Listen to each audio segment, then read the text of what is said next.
Saudara-saudariku, para sahabatku, selamat berjumpa, selamat Paskah. Haleluya.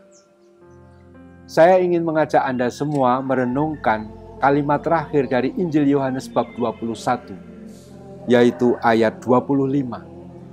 Masih banyak hal lain lagi yang diperbuat oleh Yesus, tetapi jikalau semuanya itu harus dituliskan satu persatu, maka agaknya dunia ini tidak dapat memuat semua kitab yang harus ditulis itu. Pertanyaannya, apakah penginjil Yohanes ini hiperbol, melebih-lebihkan? Sepertinya. Tetapi menurut saya tidak. Karena apa? Karena misteri iman yang diwartakan Injil Yohanes adalah misteri kasih Tuhan yang tak terbatas. Misteri iman yang sungguh tak dapat dijangkau oleh pikiran kita. Misteri Allah yang begitu mengasihi, dan kasih itu nampak dalam peristiwa wafat dan kebangkitan Tuhan Yesus yang memang tak terhingga dalamnya, tak terukur dalamnya. Sehingga memang gak bisa dilukiskan dengan kata-kata. Betapapun dunia ini luas, tetap tidak bisa memuat. Ini alasan pertama. Alasan yang kedua, Yohanes juga mengharapkan kita menangkap bahwa pengalaman kasih Tuhan itu bukan hanya pengalaman kasih para murid yang dialami, yang ditulis dalam kitab suci, tapi juga kasih Tuhan yang terus hidup dalam sepanjang sejarah.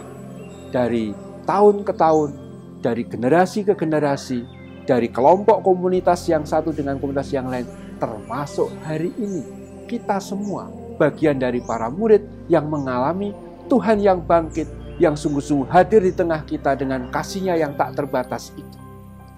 Dan kita tahu, kalau kasih Tuhan itu ditulis untuk masing-masing dari kita aja sudah begitu banyak. Apalagi seluruh umat Kristiani menulis pengalaman kasih Tuhan yang tak terbatas. Belum juga kasih Tuhan yang dialami oleh orang-orang yang dalam agama apapun yang pasti juga mengalami Tuhan yang baik akan tak terbatas. Dan itu yang dimaksud. Sungguh tidak bisa memuat kasih Tuhan yang tak terbatas. Saudara-saudari, perayaan Ekaristi adalah perayaan kasih Tuhan yang tak terbatas itu.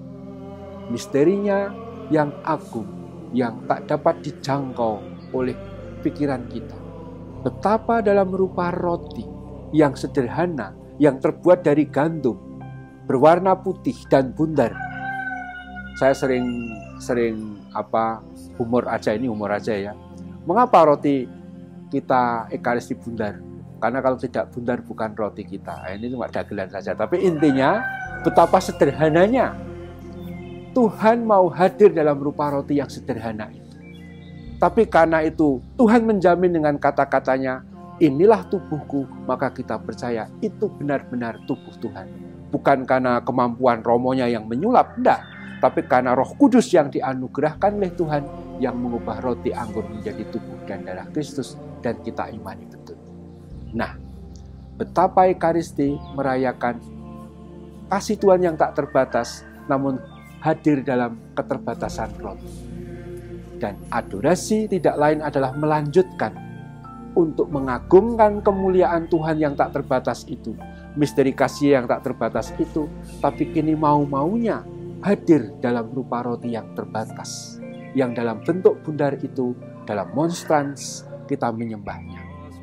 Yang kita sembah Tuhan Yesus yang hadir dalam roti itu. Seluruh arah penyembahan kita adalah penyembahan pada Dia yang hadir dalam rupa roti. Roti itu memang dapat kita lihat dengan indera, tapi iman kita mengatakan itulah Tuhan Yesus yang kasih-Nya tak terbatas. Juga hari ini Dia berkarya secara tak terbatas untuk kita. Dalam Ekaristi, dalam adorasi, dalam hidup sehari-hari. Terpujilah Tuhan kita Yesus Kristus untuk selama-lamanya. Amin.